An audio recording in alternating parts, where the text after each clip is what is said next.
Alam niyo mga kababayan, kahit sunod-sunod po yung kamalasan na nangyayari sa mga DDS, ito po si Harry Roque wala pong katigil-tigil. Pakinggan po natin ang pinagsasabi niya dito at ating pong bigyan ng reaksyon. Ito po.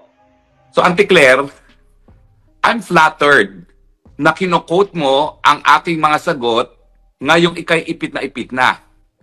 Nagpapakita yan na parang kinukonsidera mo na kapag sinabi ko, dapat tanggapin ng taong bayan dahil walang tinatanggap ang taong bayan sa kahit anong sinasabi mo. Maraming salamat nga sa'yo dahil sa'yo, tignan mo, nasa kangkungan ngayon ang iyong presidente. Kung hindi dahil sa'yo, baka kahit papano, mabango-bango pa ang Marcos Jr. Pero dahil sa'yo, talagang sinusuka ngayon ang Marcos Jr. Maraming salamat nga sa'yo dahil sa'yo, tignan mo, nasa kangkungan ngayon ang iyong presidente. Kung hindi dahil sa'yo, baka kahit papano, mabango-bango pa ang Marcos Jr. Pero dahil sa'yo, talagang sinusuka ngayon ang Marcos Jr. Ayun mga kababayan, narinig niyo naman po, no? Ito pa, siya pa yung may gana magsabi na si PBBM ay lugmok na daw po, bagsak na at nasa kangkungan. Yun po yung mga narinig natin sa kanya. Talaga ba, Harry Roque? Nasa kangkungan si PBBM? Lugmok? Bagsak na si PBBM? Sinisi mo pa si Attorney Claire Castro? Ang layo mo sa realidad. Ano ba yung katotohanan? Ano ba yung reality? Ang lugmok dito is yung puon nyo, yung idol nyo. Yung idol nyo na nakakulong, nag-request ng interim release, na-deny, binasura, nag-apela, binasura ulit kahapon. Alam po yan ng mga Pilipino. So hindi ko po alam mga kababayan kung saan kumukuha ng kapal ng mukha at lakas ng loob itong si Harry Roque para sabihin yung sinabi niya kay PBBM. Dahil ganyan po sila araw-araw. Ang tagal nyo na nagrarally, ang tagal nyo nang gaganyan, Harry Roque, mga DDS, pero hindi nyo naman napatalsik si PBBM. Presidente pa rin si PBBM. At nakakulong pa rin yung idol nyo. So, sino yung totoong lugmok dito? Sino yung totoong nasa kangkungan? Hindi ba mga kababayan, ikaw, huwag ka na tumingin sa iba, tignan mo na lang yung sarili mo. Nasaan ka ngayon?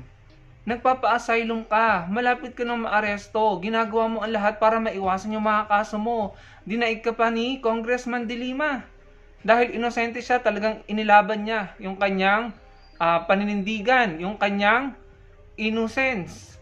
Yung kanyang pagiging inosente, ipinaglaban ni Senator De Lima or Congressman De Lima. Pero ikaw, Harry Roque, abogado ka, ikaw na lagi kang pabiktim, ni hindi ka makauwi sa Pilipinas para ipaglaban yung sarili mo, para ipagtanggol yung sarili mo sa korte. So, sinong totoong lugmok dito? Sinong totoong nasa kangkungan or bagsak na bagsak? Hindi ba ikaw yun? Kayong dalawa ni Bato, si Bato biglang nagtago na. Hindi na natin alam kung nasaan. Hindi na niya nagagampanan ng kanyang responsibilidad bilang senador. Si Senator De Lima nga nakakulong eh. Ang meron lang siya ballpen at papel pero nakakapagsalat siya ng mga bill. Nagagawa niya yung kanyang trabaho bilang senador. Si Bato, laging absent na ngayon. Pinapasweldo ng taong bayan. So dapat yan hindi na pinapasweldo kasi hindi na pumapasok. Ikaw, Harry Roque, nagpapa-asylum, pilit mong iniiwasan ng pag-aresto sa'yo. Humahanap ka ng kakampi dyan sa EU, sa Europe. Di ba yun yung pinagmumura ni Duterte noon ng idol mo? Yung UN, yung US, yung EU? Di ba galit na galit dyan si Duterte? Bakit ngayon? Andyan ka, nagpapasaklolo ka dyan. Tapos sasabihin mo si PBBM, lugmok, bagsak, nasa kangkungan. Ang layo nyo talaga sa realidad.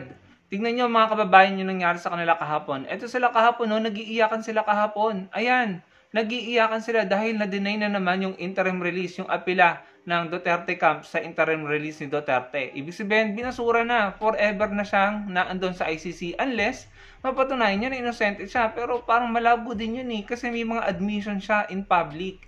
So sa palagay ko, hindi na talaga makakalabas si Duterte kaya ayan sila nag-iiyakan. Eto nga eh, gumagamit na ng ko kung kapangyarihang itim ba yan? Basahin niyo na lang yung caption. Ayan, yung ginagawa niya.